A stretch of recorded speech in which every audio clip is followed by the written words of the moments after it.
इत्तेफाक मोहब्बत साथ हमेशा बनी रहे। तन पंजाब के समूह विछोड़ियां के सिर ते मेरा भरिया हथ रखना, पंथ के नौजवानों को चढ़दी कला विच रखना, पंजाब को चढ़दी कला विच रखना समूह पंथ की अरदास है जी। बाणी का पाठ करते हैं, कीर्तन करते हैं, होइयां भुलां गलतियां की माफी बख्शनी, अगे वास्ते समत बख्शनी। आप जी दे हजूर कड़ा प्रसाद के देग हाजर है जी। घर प्रवान हो गए, प्रवान होया प्रसाद, सिख संगत विच वरताउण दी आग्या बख्शनी। अज समूचा पंथ गुरु ग्रंथ साहिब जी आप जी तामिया है।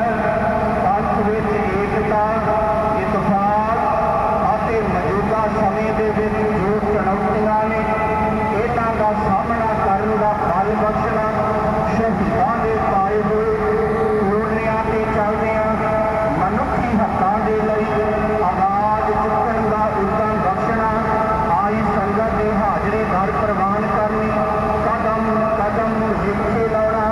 ਇਲਾਹੀ ਹੁਕਮਨਾਮੇ ਬਖਸ਼ ਕੇ ਸਾਨੂੰ ਸੰਗਤ ਨੂੰ ਨਿਹਾਲ ਕਰੋ ਜੀ। ਸਹੀ ਪਿਆਰੇ ਮੇਰੇ ਜਿਨ੍ਹਾਂ ਮਿਲਿਆ ਤੇਰਾ ਨਾਮ ਚੇਤੇ ਆਵੇ, ਨਾਨਕ ਨਾਮ ਚੜ੍ਹਦੀ ਕਲਾ ਤੇਰੇ ਭਾਣੇ ਸਰਬੱਤ ਦਾ।